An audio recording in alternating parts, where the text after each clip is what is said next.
प्रणाम जय जगन्नाथ मो मातृभाषा चैनल को आपण मानक हार्दिक भाव स्वागत। तो आज आम विश्वजित दासंकर छद्मवेशी एकांकिका संपर्क में दीर्घ प्रश्नोत्तर आलोचना करवा जहाँकि आमर +3 5th सेमिस्टर एकादश पत्र चतुर्थ एकक रही अछि। तो जो मैंने आपण मानक चैनल मो मातृभाषा को सब्सक्राइब करना प्रथम कर यही चैनल को आसुंच तो गोटे सब्सक्राइब कर दिंतु एवं पाखरे थिबा बेल आइकन ने ऑल ऑप्शन ने सिलेक्ट कर दिंतु जहाँ फल मो वीडियो सर्वप्रथम आपण पाखरे पहुँच पारिबो। तो मो पूर्वर चतुर्थ एककर स्मृति विभ्राट एकांकिका संपर्क में दीर्घ प्रश्नोत्तर आलोचना कर सारी।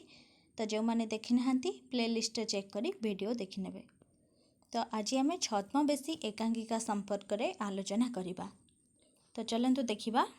तो सेमिस्टर एग्जाम रे आमर जमती प्रश्न आसे कि छद्मवेशी एकांकिकार नामकरणर सफलता संपर्क में आलोकपात कर।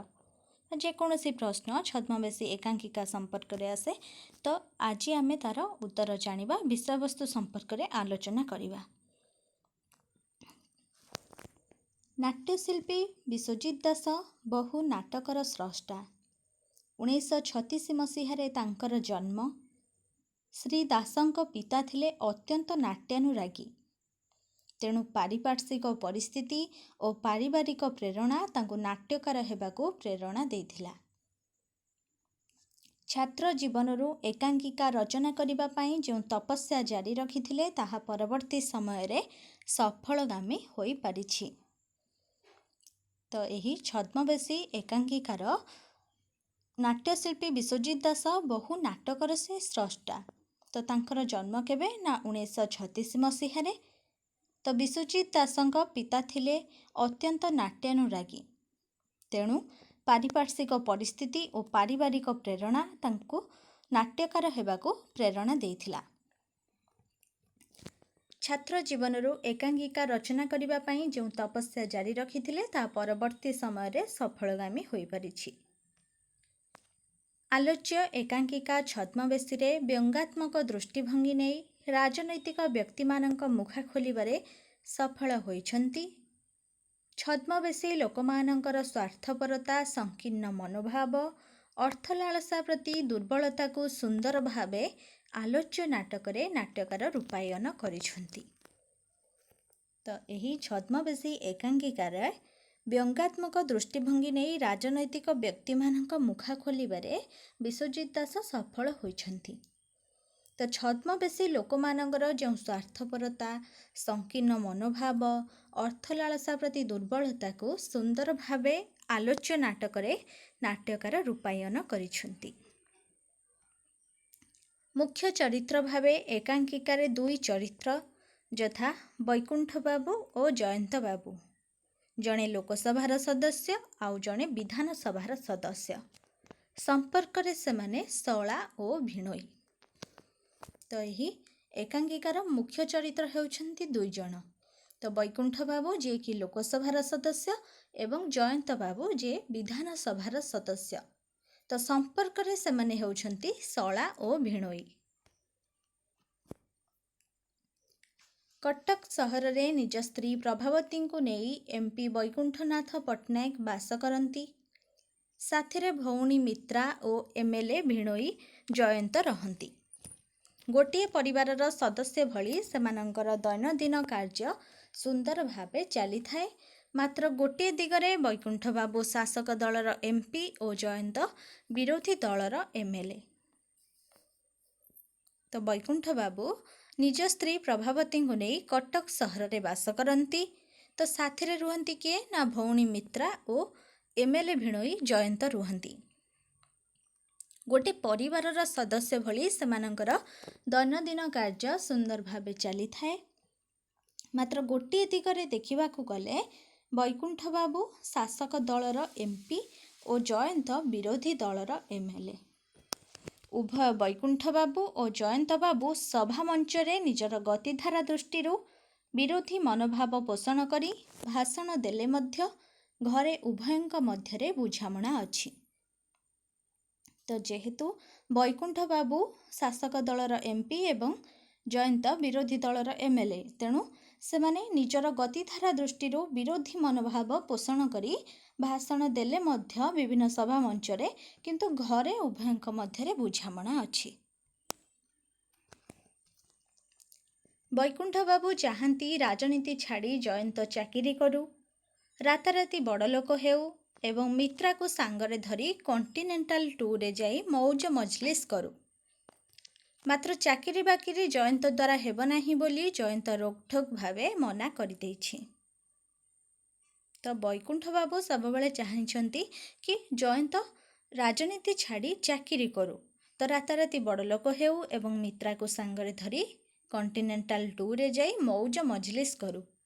କିନ୍ତୁ ଜୟନ୍ତ ଦ୍ୱାରା ଚାକିରି ବାକିରି ହେବ ନାହିଁ ବୋଲି ସେ ରୋକଠୋକ୍ ଭାବେ ମନା କରିଦେଇଛି। ବୈକୁଣ୍ଠବାବୁ ପ୍ରଭାବତୀଙ୍କୁ ଏକ ଚିଠି ଦେଖାଇଛନ୍ତି। ଡାକରେ ଚିଠିଟି ଆସିଛି। ସ୍ୱର୍ଗତଃ ଶ୍ରୀଯୁକ୍ତ ରବିଶଙ୍କର ମର୍ଦ୍ଦରାଜ ଏହି ଚିଠିଟା ପଠାଇଛନ୍ତି। ଚିଠିରେ କ'ଣ ଲେଖା ଅଛି ପ୍ରଭାବତୀ ଜାଣିବାକୁ ଆଗ୍ରହ ପ୍ରକାଶ କରନ୍ତେ ବୈକୁଣ୍ଠବାବୁ ଚିଠିଟା ପଢ଼ି ଶୁଣାଇଛନ୍ତି। ଏଇ ଉଇଲରେ 2 ଲକ୍ଷ ଟଙ୍କା ରଖିଛନ୍ତି। ଏ ଟଙ୍କା ପାଇବାକୁ ହେଲେ ଗୋଟିଏ ସର୍ତ୍ତ ପାଳନ କରିବାକୁ ହେବ। ତାହା ହେଲା ତାଙ୍କ ନାମ ଶେଷରେ ଗଜ ଗୋବର୍ଦ୍ଧନ ସିଂ ଉପାଧି ରହିବ। ତ ବୈକୁଣ୍ଠବାବୁ ତାଙ୍କ ପତ୍ନୀ ପ୍ରଭାବତୀଙ୍କୁ ଏକ ଚିଠି ଦେଖାଇଛନ୍ତି, ଯାହାକି ଡାକରେ ଆସିଛି। ତ ସ୍ୱର୍ଗତ ଶ୍ରୀଯୁକ୍ତ ରବିଶଙ୍କର ମର୍ଦ୍ଦରାଜ ସେ ଚିଠିଟା ପଠାଇଛନ୍ତି। ତ ଚିଠିରେ କ'ଣ ଲେଖା ଅଛି ପ୍ରଭାବତୀ ଜାଣିବାକୁ ଆଗ୍ରହ ପ୍ରକାଶ କରନ୍ତେ ବୈକୁଣ୍ଠବାବୁ ଚିଠିଟି ପଢ଼ି ଶୁଣାଇଛନ୍ତି। ଏଇ ଉଇଲରେ 2 ଲକ୍ଷ ଟଙ୍କା ରଖିଛନ୍ତି। ଏ ଟଙ୍କା ପାଇବାକୁ ହେଲେ ଗୋଟିଏ ସର୍ତ୍ତ ପାଳନ କରିବାକୁ ହେବ। ତାହା ହେଲା କ'ଣ ନା ତାଙ୍କ ନାମ ଶେଷରେ ଗଜ ଗୋବର୍ଦ୍ଧନ ସିଂ ଉପାଧି ରହିବ।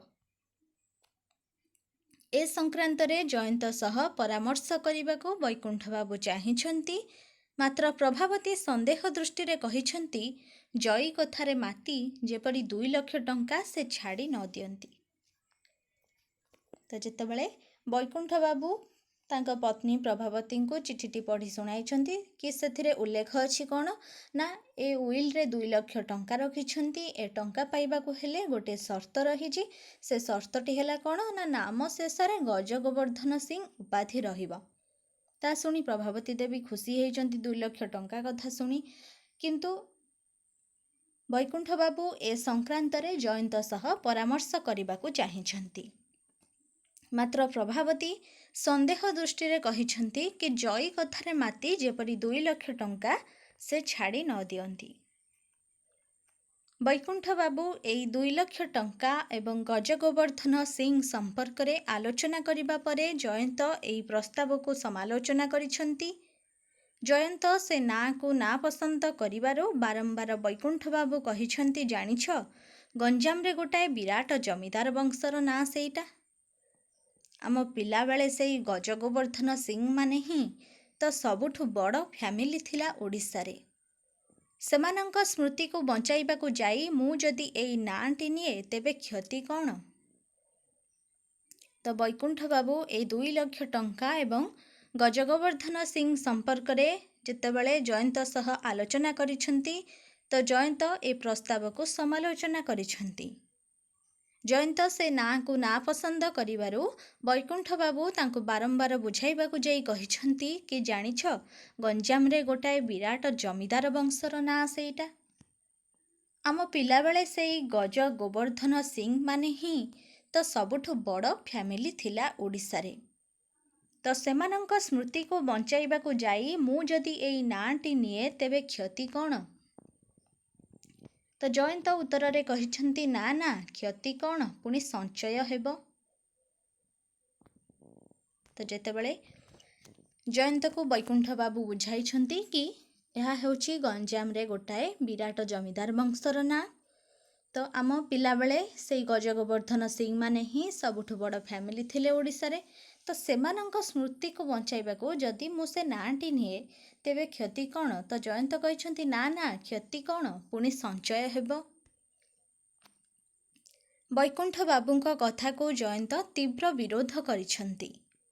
ତାଙ୍କ ମତରେ ବଞ୍ଚିଥିବା ବ୍ୟକ୍ତିର ଟଙ୍କାକୁ ନେଇ ତା କଥାରେ ଚାଲିବା, ମରିଥିବା ଲୋକ ପାଖରୁ ଟଙ୍କା ନେବା ମଧ୍ୟରେ ତଫାତ୍ କ'ଣ? ବୈକୁଣ୍ଠ ବାବୁ କହିଛନ୍ତି କି ବଞ୍ଚିଥିବା ଲୋକଠାରୁ ଟଙ୍କା ନେବାଟା ଭିକ୍ଷା ନେବା ସହ ସମାନ।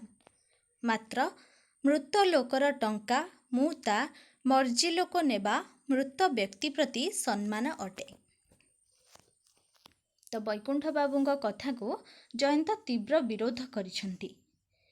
ଜୟନ୍ତଙ୍କ ମତରେ କି ବଞ୍ଚିଥିବା ବ୍ୟକ୍ତିର ଟଙ୍କାକୁ ନେଇ ତା କଥାରେ ଚାଲିବା ଏବଂ ମରିଥିବା ଲୋକ ପାଖରୁ ଟଙ୍କା ନେବା ମଧ୍ୟରେ ତଫାତ୍ କ'ଣ? ତ ବୈକୁଣ୍ଠ ବାବୁ କହିଛନ୍ତି ଯେ ବଞ୍ଚିଥିବା ଲୋକଠାରୁ ଟଙ୍କା ନେବାଟା ଭିକ୍ଷା ନେବା ସହ ସମାନ। ମାତ୍ର ମୃତ ଲୋକର ଟଙ୍କା ମୁଁ ତା ମର୍ଜି ଲୋକ ନେବା ମୃତ ବ୍ୟକ୍ତି ପ୍ରତି ସମ୍ମାନ ଅଟେ। ନ ହେଲେ ଗର୍ହିତ ଅପରାଧ ଅବମାନନା। ପୁନର୍ବାର ବୈକୁଣ୍ଠ ବାବୁ କହିଛନ୍ତି, ଗଜ ଗୋବର୍ଦ୍ଧନ ସିଂ ନାଁଟା ତମକୁ ଭଲ ଲାଗି ନପାରେ ଜୟନ୍ତ, ହେଲେ ଏତେ ବଡ଼ ମୋଟା ଟଙ୍କା ଜାଣିଶୁଣି ସାମାନ୍ୟ କାରଣରୁ ହାତଛଡ଼ା କରିବାଟା ଠିକ୍ ହେବ ନାହିଁ। ବୈକୁଣ୍ଠ ଜୟନ୍ତକୁ କହିଛନ୍ତି, ତୁମେ ପିଲା ଲୋକ, ମାତ୍ର ମୁଁ ଅଧିକ ପ୍ରାକ୍ଟିକାଲ। ତ ବୈକୁଣ୍ଠ ବାବୁ ବାରମ୍ବାର ଜୟନ୍ତକୁ ବୁଝାଇବାକୁ ଯାଇ କହିଛନ୍ତି କି ଗଜ ଗୋବର୍ଦ୍ଧନ ସିଂ ନାଁଟା ତମକୁ ଭଲ ଲାଗି ନପାରେ ଜୟନ୍ତ, ହେଲେ ଏତେ ବଡ଼ ମୋଟା ଟଙ୍କା ଜାଣିଶୁଣି ସାମାନ୍ୟ କାରଣରୁ ହାତଛଡ଼ା କରିବାଟା ଠିକ୍ ହେବ ନାହିଁ। ବୈକୁଣ୍ଠ ଜୟନ୍ତକୁ କହିଛନ୍ତି, ତୁମେ ପିଲା ଲୋକ, ମାତ୍ର ମୁଁ ଅଧିକ ପ୍ରାକ୍ଟିକାଲ। ତୁମ ଆଗରେ 2 ଲକ୍ଷ ଟଙ୍କା ଛାଡ଼ିଦେବା ପିଲା ଖେଳ, ହେଲେ ତାଙ୍କ ପାଖରେ ନୁହେଁ। ଅର୍ଥାତ୍ ଜୟନ୍ତଙ୍କ ପାଖରେ 2 ଲକ୍ଷ ଟଙ୍କା ଛାଡ଼ିଦେବା ପିଲା ଖେଳ ଅଟେ, କିନ୍ତୁ ବୈକୁଣ୍ଠ ବାବୁଙ୍କ ପାଖରେ ନୁହେଁ। ମଣିଶଙ୍କର ମର୍ଦ୍ଦରାଜ ବୈକୁଣ୍ଠ ବାବୁଙ୍କ ଘରକୁ ଆସିଛନ୍ତି।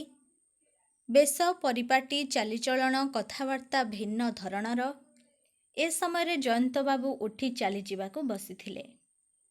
ମଣିଶଙ୍କର ତାଙ୍କୁ ଅଟକାଇ କହିଛନ୍ତି, ଆପଣଙ୍କ ନାଁରେ ମଧ୍ୟ ଚିଠି ଅଛି। ଏକା ଚିଠି 2 ଲକ୍ଷ ଟଙ୍କା ଆଉ ନାଁ ଶେଷରେ ଗଜ ଗୋବର୍ଦ୍ଧନ ସିଂ ଉପାଧିଟି ଗ୍ରହଣ କରିବାକୁ ହେବ। ଜୟନ୍ତ ଏ ଚିଠିଟିକୁ ଚିରି ଫୋପାଡ଼ି ଦେଇଛନ୍ତି। ତ ଯେତେବେଳେ ମଣିଶଙ୍କର ମର୍ଦ୍ଦରାଜ ବୈକୁଣ୍ଠ ବାବୁଙ୍କ ଘରକୁ ଆସିଛନ୍ତି, ତ ତାଙ୍କର ବେଶ, ପରିପାଟି, ଚାଲିଚଳନ, କଥାବାର୍ତ୍ତା ସମ୍ପୂର୍ଣ୍ଣ ଭାବେ ଭିନ୍ନ ଧରଣର।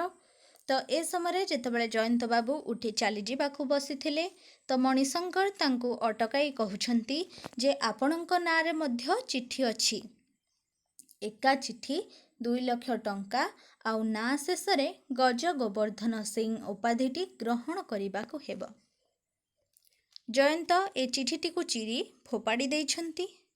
ବୈକୁଣ୍ଠ ବାବୁ ମଣିଶଙ୍କରଙ୍କୁ ବାରମ୍ବାର ପଚାରିଛନ୍ତି, ଟଙ୍କାଟା ସହ ନାଁଟା ନ ନେଲେ କ'ଣ ଚଳିବନି? ମଣିଶଙ୍କର କହିଛନ୍ତି ଯେ ଗଜ ଗୋବର୍ଦ୍ଧନ ସିଂ ନାମର ପ୍ରତିଷ୍ଠାତା ପ୍ରଥମ କରି ଆପଣମାନେ ହେବେ। ତ ଯେତେବେଳେ ମଣିଶଙ୍କର ଆସି ବୈକୁଣ୍ଠ ବାବୁଙ୍କ ଘରେ ପହଞ୍ଚିଛନ୍ତି ଏବଂ ଜୟନ୍ତକୁ ମଧ୍ୟ କହିଛନ୍ତି କି ତମ ନାଁରେ ମଧ୍ୟ ଚିଠି ଅଛି, ଏକା ଚିଠି 2 ଲକ୍ଷ ଟଙ୍କା ଏବଂ ନାମ ଶେଷରେ ଗଜ ଗୋବର୍ଦ୍ଧନ ସିଂ। ତ ଜୟନ୍ତ ସେତେବେଳେ ଚିଠିଟିକୁ ଚିରି ଫୋପାଡ଼ି ଦେଇଛନ୍ତି। ତ ସେହି ସମୟରେ ବୈକୁଣ୍ଠ ବାବୁ ମଣିଶଙ୍କରଙ୍କୁ ବାରମ୍ବାର ପଚାରୁଛନ୍ତି କି ଟଙ୍କାଟା ସହ ନାଁଟା ନ ନେଲେ କ'ଣ ଚଳିବନି? ତ ମଣିଶଙ୍କର କହୁଛନ୍ତି କି ଗଜ ଗୋବର୍ଦ୍ଧନ ସିଂ ନାମର ପ୍ରତିଷ୍ଠାତା ପ୍ରଥମ କରି ଆପଣମାନେ ହେବେ। ବୈକୁଣ୍ଠ ବାବୁ ଶେଷରେ ଜାଣିବାକୁ ପାଇଛନ୍ତି ଯେ ଜୟନ୍ତ ମଧ୍ୟ ପଇସା ନେବାକୁ ରାଜି ଅଛି। ବୈକୁଣ୍ଠ ଜୟନ୍ତର ପିଠି ଥାପୁଡ଼େଇ କହିଛନ୍ତି, ମୁଁ ତୁମକୁ କହୁଥିଲି ନା ତୁମେ ପିଲା ଲୋକ ବୋଲି। ଏଥର ବୁଝିଲା ତ, ସଂସାରରେ ଘର କରିବାକୁ ହେଲେ ଏସବୁ ପୌରାଣିକ ଆଦର୍ଶ ଫାଦର୍ଶ ଚଳିବ ନାହିଁ। ତ ଯେତେବେଳେ ମଣିଶଙ୍କର କହିଛନ୍ତି ଯେ ଗଜ ଗୋବର୍ଦ୍ଧନ ସିଂ ନାମର ପ୍ରତିଷ୍ଠାତା ପ୍ରଥମ କରି ଆପଣମାନେ ହେବେ, ତ ସେତେବେଳେ ବୈକୁଣ୍ଠ ବାବୁ ଜାଣିବାକୁ ପାଇଛନ୍ତି ଯେ ଜୟନ୍ତ ମଧ୍ୟ ପଇସା ନେବାକୁ ରାଜି ଅଛି। ତ ବୈକୁଣ୍ଠ ବାବୁ ଜୟନ୍ତର ପିଠି ଥାପୁଡ଼େଇ କହିଛନ୍ତି, ମୁଁ ତୁମକୁ କହୁଥିଲି ନା ତୁମେ ପିଲା ଲୋକ ବୋଲି। ଏଥର ବୁଝିଲ ତ, ସଂସାରରେ ଘର କରିବାକୁ ହେଲେ ଏସବୁ ପୌରାଣିକ ଆଦର୍ଶ ଫାଦର୍ଶ ଚଳିବ ନାହିଁ। ଶେଷରେ ଜୟନ୍ତ କହିଛନ୍ତି, ମୁଁ ରାଜି ଅଛି, ଆଉ ବୈକୁଣ୍ଠ ବାବୁ ବି ରାଜି। ଏକଥା ଶୁଣି ମଣିଶଙ୍କର ଆଶ୍ଚର୍ଯ୍ୟ ହୋଇ କହିଛନ୍ତି, 2ଜଣ ଯାକ ନଉଛନ୍ତି ତେବେ? କକେଇ ଜାଣିଥିଲେ, କକେଇ ଠିକ୍ ଏଇଆ ହବ ବୋଲି ଜାଣିଥିଲେ। ତ ଯେତେବେଳେ ବୈକୁଣ୍ଠ ବାବୁ ଜୟନ୍ତର ପିଠି ଥାପୁଡ଼େଇ କହୁଛନ୍ତି କି ମୁଁ ତୁମକୁ କହୁଥିଲି ନା ତୁମେ ପିଲା ଲୋକ ବୋଲି, କିନ୍ତୁ ସଂସାରରେ ଘର କରିବାକୁ ହେଲେ ଏସବୁ ପୌରାଣିକ ଆଦର୍ଶ ଚଳିବ ନାହିଁ। ତ ଶେଷରେ ଜୟନ୍ତ କହିଛନ୍ତି କି ହଁ, ମୁଁ ରାଜି ଅଛି, ଆଉ ବୈକୁଣ୍ଠ ବାବୁ ବି ରାଜି। ଏକଥା ଶୁଣି ମଣିଶଙ୍କର ଆଶ୍ଚର୍ଯ୍ୟ ହୋଇଯାଇଛନ୍ତି। ତ ଆଶ୍ଚର୍ଯ୍ୟ ହୋଇ କହିଛନ୍ତି ଯେ 2ଜଣ ଯାକ ନଉଛନ୍ତି ତେବେ? କକେଇ ଜାଣିଥିଲେ, କକେଇ ଠିକ୍ ଏଇଆ ହବ ବୋଲି ଜାଣିଥିଲେ। ଉପସଂହାରରେ କୁହାଯାଇପାରେ ଯେ ଏକାଙ୍କିକାରେ ବୈକୁଣ୍ଠ ଓ ଜୟନ୍ତର ଆଦର୍ଶକୁ ବ୍ୟଙ୍ଗ କରାଯାଇଛି। ଜନତା ସେବା ନାମରେ ସେମାନଙ୍କ ଭିତରେ ଥିବା ସଂକୀର୍ଣ୍ଣତା, ସ୍ୱାର୍ଥପରତା, ଅର୍ଥଲୋଲୁପତା ଗୁଣକୁ ନାଟ୍ୟକାର ଜୀବନ୍ତ ଭାବେ ଉପସ୍ଥାପନ କରିଛନ୍ତି। ଗଜ ଗୋବର୍ଦ୍ଧନ ସିଂ ପରି ତୁଚ୍ଛ ଉପାଧିକୁ ସାମାନ୍ୟ 2 ଲକ୍ଷ ଟଙ୍କା ପାଇଁ ଗ୍ରହଣ କରିବାକୁ ଇଚ୍ଛା କରିଛନ୍ତି। ଏହା ହିଁ ଛଦ୍ମବେଶର ନମୁନା। ଭିତରେ କୁତ୍ସିତ କଦାକାର, ମାତ୍ର ବାହାରକୁ ଭଦ୍ର ନମ୍ର। ତ ଏହି ଛଦ୍ମବେଶୀ ଏକାଙ୍କିକାରେ ବୈକୁଣ୍ଠ ବାବୁ ଓ ଜୟନ୍ତର ଆଦର୍ଶକୁ ହିଁ ବ୍ୟଙ୍ଗ କରାଯାଇଛି। ତ ଜନତା ସେବା ନାମରେ ସେମାନଙ୍କ ଭିତରେ ଯେଉଁ ସଂକୀର୍ଣ୍ଣତା, ସ୍ୱାର୍ଥପରତା ବା ଅର୍ଥଲୋଲୁପତା ଗୁଣକୁ ନାଟ୍ୟକାର ଜୀବନ୍ତ ଭାବେ ଉପସ୍ଥାପନ କରିଛନ୍ତି।